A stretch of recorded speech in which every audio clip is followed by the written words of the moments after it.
or is that? No, that's up here. I'd have to look at the zoning then and see. It I was was- envisioning like one that had been up there before, which was a thought. Well, the other Yeah. thing too, Joe, if there's two in the front of the building, they can't do it anyways. Yeah, you can't have two signs. They can't have two signs in front, so they're gonna have to pick one or the Yeah, other. it's gotta be one or the other. Yeah, which, and they're both above and beyond, the $1,500 isn't even 50%, so that's why we were like, it's fine either way. Okay, so we need a resolution for the one grant. What is that, 9B1? I'll make a motion to approve sign grant for Excel Brothers not to exceed $1,500. Yeah, I was just going to reference the item number, that's okay. Go ahead then, hold it. Referencing number 9B1. Discussion? Discussion? Further discussion, I guess you said. Very good. Pete Schultz? Yes. Rod Charles? Yes. Marie Powers? Yes. Catherine Colvin? Yes. Angie Green, myself, yes. Okay, would it be appropriate to 9B2 to just have that voted on as well? Since that's part of this, it's... I'm confused. This is the back side of it? I'm sorry, side of Dunlap's? It's actually the front, he has photos of the back in there too. This is a facade grant, 9B2. And it is, if you see the quotes in there, it looks like it's roofing, but it's actually what's going on the side of the building. It's a $24,000 project. What's he putting in there? I mean, so Excel Brothers is renting it. So currently, Chuck Schneider. yeah. Yep. So currently, the building houses, some cars, and if you look on, Man cave stuff. yep, exactly. And then now Excel is in the other half. Oh, they're only renting half of it. Yes, so what they're looking to do is they're looking to re-side the building with like this metal look in the 3 colors that are in your packet and those 3 grays, and have SureGuard do it. And from a budget standpoint and project, we thought that $2,000 was appropriate to help and show our help, but not go above and beyond for this project, just because it's not priority right now. Is he making it into an eatery eventually? That is what he had always envisioned selling it to do, but he is not. Chuck, yeah, He talks about that with years ago. yeah. I mean, they do have a place like that down on Woodward. Yeah. Yeah, that's really cool. I just am shocked that they can do that with an actual car industry place being there, because the soil, I think you'd have to dig deep for the health It would take department a to couple say, $1,000,000. He and I have had that conversation. It'd be Repeat that, really please. expensive. It'd be a couple $1,000,000 to, dig the dirt out Right. underneath it. Yeah, I'm surprised the building was sold. It is, so well, Chuck's bought it, of course, yes, but I mean, Excel's leasing it. No, I mean, I'm surprised that Chuck bought it. Yeah, without a phase 2 or something. But they're keeping the name of Dunlap's, even though that was You know, an older and the gentleman one's that vacant, I'm not even sure Oh, he's they've been around still. for well, I think with the signing Yeah, spaced yeah. over, the sign wouldn't go back up. The only sign you would see up there is Excel. Yeah. So this I was is just curious more than $2,500. $2,000 would be our grant for this project. It's a $24,000 project. Catherine, you want to kick in a little bit since you're on the committee? Yeah, Any I comments mean, about I think we've covered it. It's, yeah, we did discuss in committee, you know, Excel Brothers, since Excel Brothers is in there, we do want to do something to make the building look nice, because Excel Brothers has always been a great partner to our community, so. They've been great. They have been. Okay.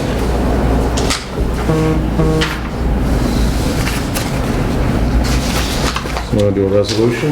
Does that mean you're gonna clean up the back of the property? no, Get rid of all the garbage and stuff? no, it doesn't.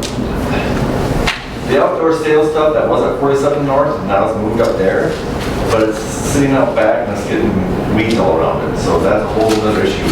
Kind of out of code for the guys right now. He was a part-time officer. He was filling in for one of our sergeants who had COVID, so he wasn't available, and he himself got COVID. Now he's about to become a full-time officer, so he's pretty much gonna be out.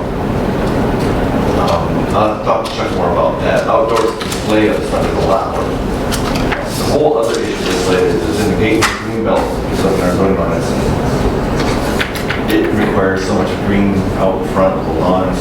without pavement. They're in there operating where they are now, and I think it's gonna stay that way. Can a grant be contingent upon that being cleaned up? That's what I was wondering too. I suppose you could. I don't know why you couldn't, your money. Let's try. Does the entity that we're giving the grant to have any power over cleaning up? His stuff. Not directly, but you can say, look, I'm gonna get a grant for the front here. I can tell their grant I can't do this improvement. They want you to clean up the stuff. It'll probably just infuriate Chuck, but it'll probably still do it. He'll call Pete again.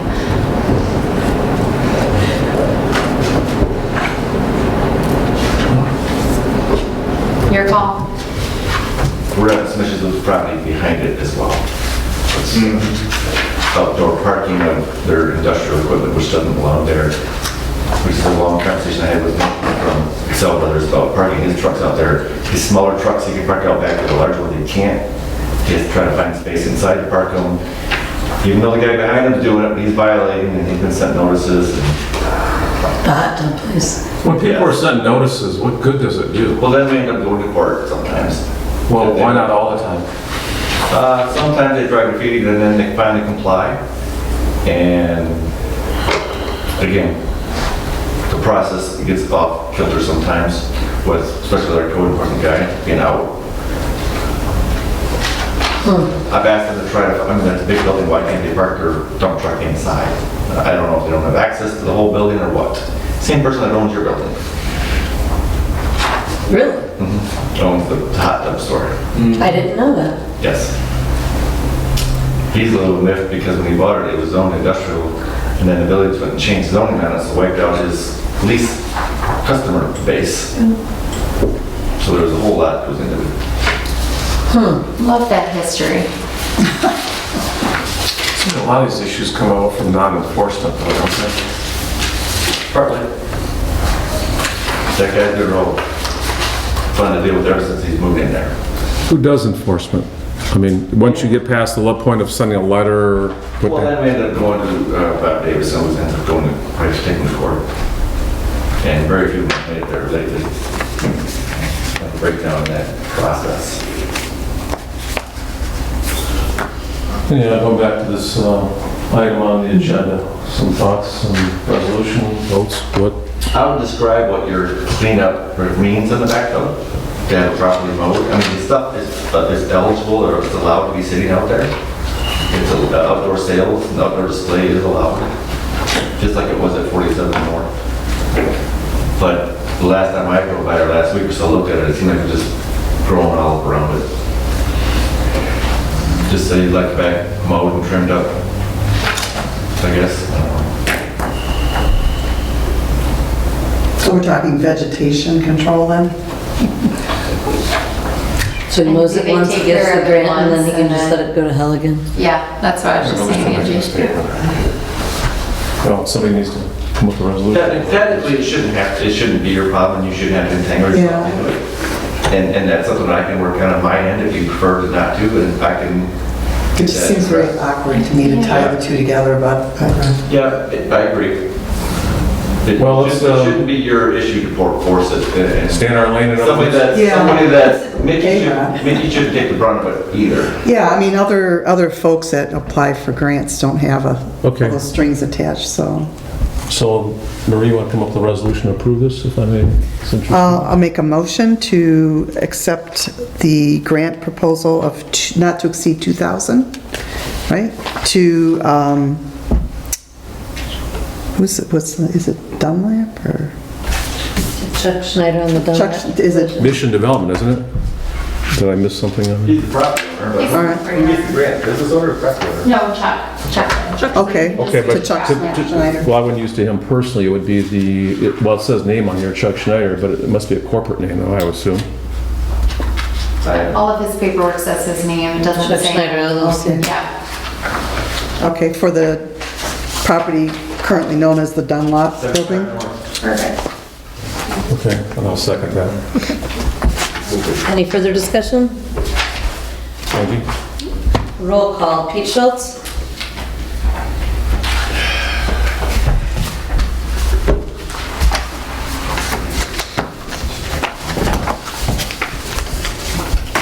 begrudgingly no.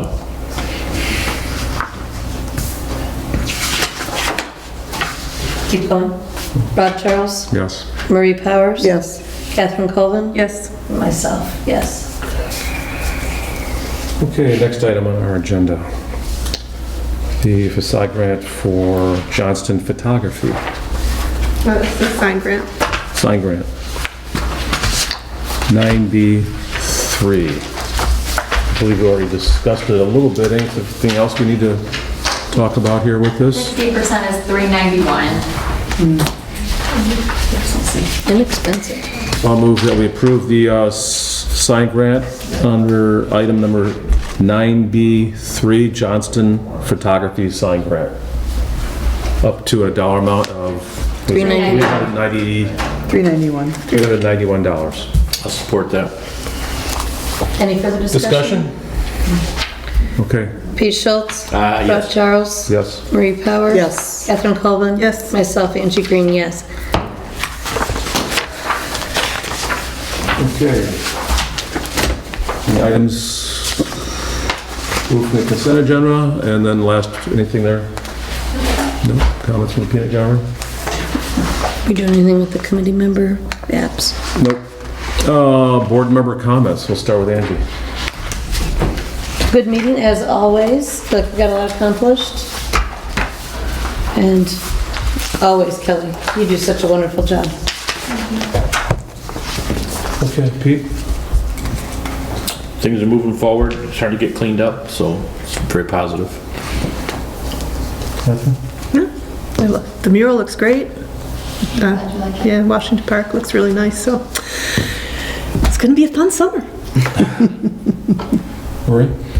No, just continued great work, Kelly and team, and I think the village, the downtown is really shaping up to look very, very nice. My final comments, yes, looking really good town, it's best since I've lived here. And Joe, once again, I appreciate your presentation, sincerely. You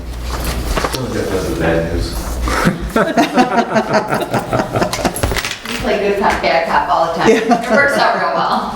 Okay, no public comment, and so meeting is hereby adjourned at 7:37. That was the. Or 8:37. Say it over.